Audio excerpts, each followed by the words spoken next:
عسلامة ومرحبا بكم البنات في فيديو جديد. جيتكم اليوم وجبت لكم معايا وصفة للشعر باش تبدلكم حياتكم سهلة وبسيطة. في الوصفة متاعنا لليوم باش نستحقوا كان دوز انغريديون، نستحقوا الروز والماء. دونك تعرفوا اللي الروز عنده برشا فوائد، وكيف ما نعرفوا اللي الروز عنده برشا فوائد جمالية للوجه ولا للشعر. الغسيل متاعنا لليوم ولا الوصفة متاعنا لليوم دونك للشعر. من فوائد الروز يحسن نمو الشعر ويحسن النسيج متاع الشعر، نجمو نعوضوا به البلسم والا لي زابري شامبوان.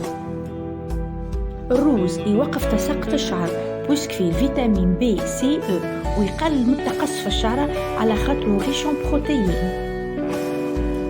الروز يعطي غيمس للشعر، يخلي الشعر هيلثي، وزيدا يكون الشعر يفردو معناها ينحيلو كالبوكل كيما بديل البروتيين طبيعي. الروز معالج طبيعي لكن الناس اللي عندها برشا حكة في الشعر ويعالج القشرة. وزيدا بالنسبة للناس اللي تعاني من القمل راو الروز ويسك في كونتيتي كبيرة متاع نشا، دونك نشا هذيك يقتل القمل ويخنق القملة، دونك نستعملوه وقت القمل يجي. ونتعداو للوصفة متاعنا لليوم. نستحقوا اليوم جوج مكونات، روز ودو بريفيرونس الروز الابيض وماء. دونك انا باش نحط مقدار 2 كيسان روز، والماء باش نحطه بزيت باش نتحصلوا على روز يبدا طايب بالكدا يبدا كي اون ديغي كريم، يخرج اللاميدون نتاعو ويولي عجينه باش نجمو نتحكموا فيها ونحطوها على شعرنا.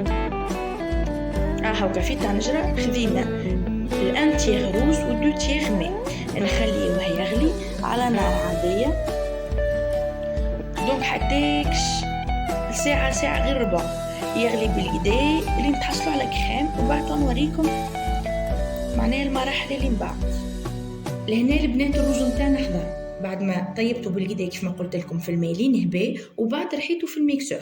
انا لهنا الكونتيتي نتاع الروز نتاعي كيف ما قلت لكم عملت 2 كيسان، دونك قسمتها على 2 بارتي. دونك لهنا زدت الزيت اللي نتوما تحبوا عليه. انا لهنا زيت زيتونه، ويل دو ريسان ويل دو موندوس. علاش؟ على خاطر انا شعري يتسمى جاف. باغ كونطخ اختي شعرها برشا مزيت نفس الروز اللي طيبته معايا، ولهنا باش نزيدها اللي هي القارص. خلطوا لي ماسك نتاعكم بالكدا لين يتجانس. وبالنسبه للزيوت البنات راهو نتوما وشوا وانتوما ومستحقات شعركم، تنجموا تحطوا الويل دو كوكو، تنجموا تحطوا اي زيت زيتونه كهو، تنجموا تحطوه بلاش زيت انتوما واللي يساعدكم انتوما والكاليتي نتاع شعركم. هكا تكون الوصفه نتاعنا لليوم وفات، ان شاء الله تكون عجبتكم وبيان سور ان شاء الله تجربوها.